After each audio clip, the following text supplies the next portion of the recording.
This is VOA News. Via remote, I'm Marissa Melton. Afghan officials say at least 4 planes chartered to evacuate several hundred people from Afghanistan, people seeking to escape the Taliban takeover, have been unable to leave the country for days. Conflicting accounts emerged on Sunday about why the flights weren't able to take off as pressure increases on the United States to help those left behind in Afghanistan. An Afghan official at a northern airport said that the would-be passengers were Afghans. He said many did not have passports or visas and so were unable to leave the country.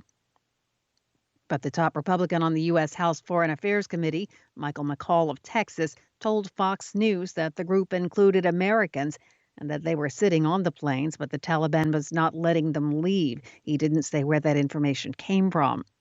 An official with the U.S. State Department told AP that the State Department has no reliable way to confirm that information, including how many American citizens might be on the flights, since it no longer has people on the ground in Afghanistan. That official added, however, that the State Department will hold the Taliban to their pledges to let people travel freely. The official spoke on condition of anonymity because they were not authorized to speak publicly about the matter. A UN spokesman said the United Nations humanitarian chief Martin Griffiths met on Sunday with leaders of the Taliban who pledged to guarantee the safety of humanitarian workers and aid access in Afghanistan. Griffiths is in Kabul to have several days of meeting with Taliban leadership as Afghanistan faces a humanitarian disaster. Griffiths said on Sunday that the humanitarian community is committed to delivering what he called impartial and independent humanitarian assistance to the people of Afghanistan. You're listening to VOA News. Soldiers who staged an uprising in Guinea's capital on Sunday said on state television they've dissolved the West African nation's government and constitution and closed all land and air borders. However, Guinea's defense ministry said an attack on the presidential palace had been repelled. Fighting broke out near the palace on Sunday morning, with several sources saying an elite National Army unit led by a former French legionnaire was behind the unrest.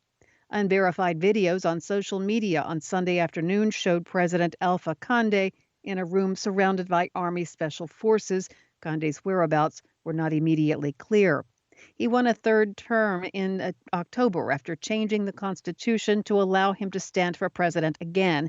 Despite violent protests from the opposition, this has raised concern of further political upheavals in a region that has seen coups in Mali and Chad in recent months. The group behind the annual Tiananmen Square Memorial Vigil in Hong Kong said on Sunday it will not cooperate with police conducting a national security investigation into the group's activities, calling it an abuse of power. Police notified the group last month that it was under investigation for working for foreign interests. That's an accusation the group denied. The investigation is part of a broad crackdown on Hong Kong's civil society following mass pro-democracy protests in 2019. Authorities have tightened control over the city with a sweeping national security law imposed by China's ruling Communist Party that effectively criminalizes opposition to the government. The law and other changes have forced several civil organizations to disband or have seen their leaders arrested. Brazil's World Cup qualifying match against Argentina was suspended shortly after it began on Sunday after a group of Brazilian public health officials interrupted the game to demand that 4 of Argentina's players be placed in quarantine after breaching COVID-19 protocols. The health officials actually came out onto the pitch, throwing the game into chaos. The 4 Premier League players were accused of failing to disclose they had spent time in the United Kingdom in the 14 days prior to their arrival. A government order dating from June 23rd prohibits the entry into Brazilian territory of any foreign person from the United Kingdom, India, or South Africa to prevent the spread of variants of the coronavirus. And indigenous groups urged world leaders on Sunday to back a new target to protect 80% of the Amazon basin by 2025, saying bold action is needed to stop deforestation, pushing the Earth's largest rainforest beyond a point of no return. Via remote, I'm Marissa Melton, VOA News.